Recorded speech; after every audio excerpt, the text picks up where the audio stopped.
The silent spread of stars framed the vastness where the unknown waited, and in that endless dark a human vessel drifted with purpose. The ship Horizon was not the largest ever built by Earth, yet it carried something far heavier than its alloy frame.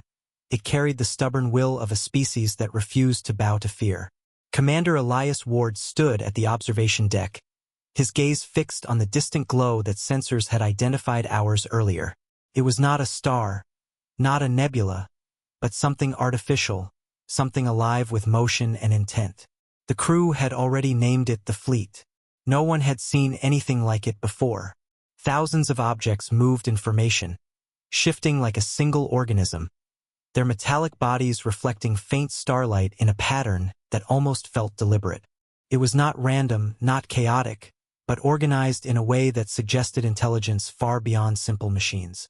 The fleet had not responded to signals, not to greetings, not to warnings. It simply moved, and now it was moving toward human space. Elias did not feel fear in the way he expected. There was tension, yes, and a heavy awareness of what could be lost. But beneath that was something sharper, something familiar. Determination. Humanity had faced extinction before in different forms, and each time it had chosen to stand rather than fade. This moment felt no different. Lieutenant Mara Keen stepped beside him, her eyes scanning the data projected in the air. She had been the first to detect the anomaly, and now she was the one tracking its approach with relentless focus. Her voice carried a steady edge when she spoke. "The fleet has adjusted course again," she said, confirming what Elias already suspected. "It is tracking us," he replied. "Yes, and it is accelerating." The bridge filled with a quiet intensity as the rest of the crew processed the implications. If the fleet was targeting Horizon specifically, then it had already recognized humanity as something worth engaging. Whether that meant curiosity or hostility remained unclear, but the distinction would not matter if the outcome was destruction. Elias turned away from the window and moved toward the command chair. Orders began to form in his mind, not as desperate reactions but as calculated steps.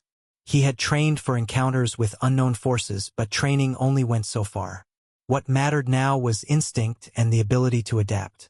"Open all communication channels again," he said. "We have already sent every standard greeting," Mara reminded him. "Then we send something else," Elias replied. "Something human." There was a pause as the crew considered what that meant. Humanity was not defined by a single language or signal. It was defined by contradiction, by resilience, by the strange mix of logic and emotion that drove its decisions. If the fleet was intelligent, it might recognize that difference. Mara began assembling a transmission, combining audio, visual patterns, and fragments of human culture.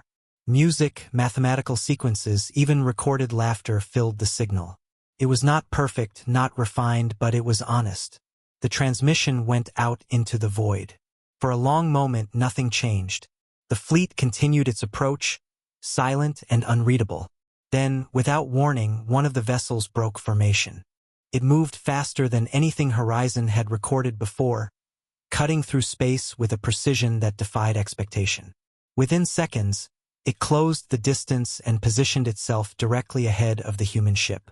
Weapons systems activated automatically, but Elias raised a hand. "Hold fire." "Commander," Mara said, her voice tightening, "it is locking onto us." "I know." The alien vessel emitted a pulse of energy. Not a beam, not a weapon, but something that struck Horizon with a force that resonated through its structure. Systems flickered, lights dimmed, and for a brief moment the entire ship felt as if it had been pulled out of reality and then snapped back. Mara staggered, catching herself on the console. What was that? Elias did not answer immediately. He was watching the data scroll across the display, analyzing the effect. The pulse had not caused damage. It had not disabled systems. It had done something else. "It scanned us," he said finally. "A test," Mara added. "Yes." The alien vessel remained in place, as if waiting for a response. The rest of the fleet held its distance, forming a vast backdrop of silent observers. Elias made his decision. "Prepare a countersignal," he said. Mara hesitated. "We do not know what they will interpret as a threat." We do not know what they will interpret as anything, Elias replied. But they tested us. That means they are looking for a reaction. He leaned forward, his voice steady. So we give them one. The crew worked quickly, modifying the ship's output to replicate a controlled energy pulse. It would not match the alien technology, but it would send a clear message. Humanity had noticed, had understood, and was capable of responding. The moment the signal was ready, Elias gave the order. Transmit. The pulse surged outward, striking the alien vessel with a flash of light. For an instant, nothing happened. Then the vessel shifted. It did not retreat. It did not attack. It adjusted.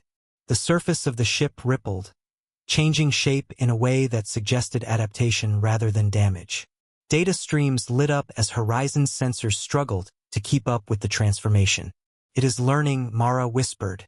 Elias felt a spark of something unexpected. Good. The alien vessel moved again, this time circling Horizon in a slow arc. It was no longer a hunter closing in on prey. It was an observer examining, analyzing, testing. The fleet in the distance began to shift as well, its formation altering in response to the interaction. Patterns emerged, complex and layered, like a conversation unfolding on a scale too vast for simple understanding. Then another pulse came. This one was different. It struck Horizon with greater intensity, pushing against its systems with a force that demanded a stronger response. Warning alarms sounded, but again there was no damage. It was a challenge. Elias understood. They are escalating, he said.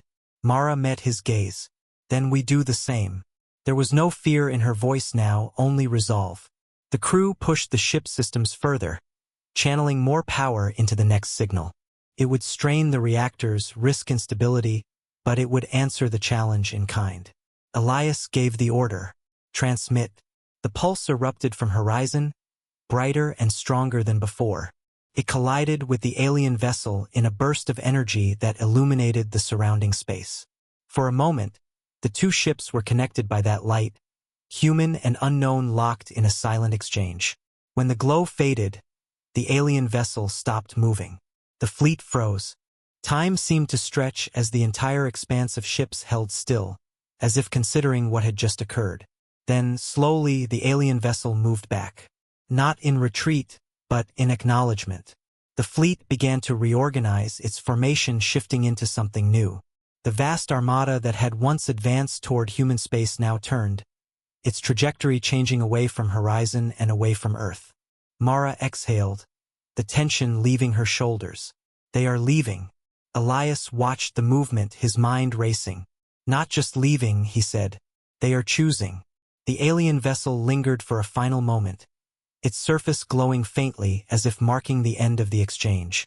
Then it accelerated, rejoining the fleet as it moved into the depths of space. Silence returned to the void. The crew remained still, absorbing what had just happened.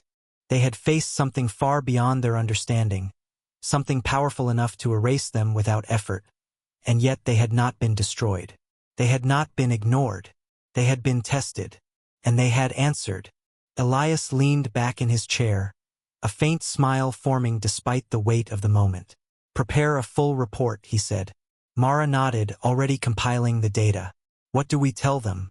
Elias looked out at the empty space where the fleet had been. Tell them the truth, he said. Humanity was not alone, and it had just been challenged. Then he added quietly, and humanity did not back down.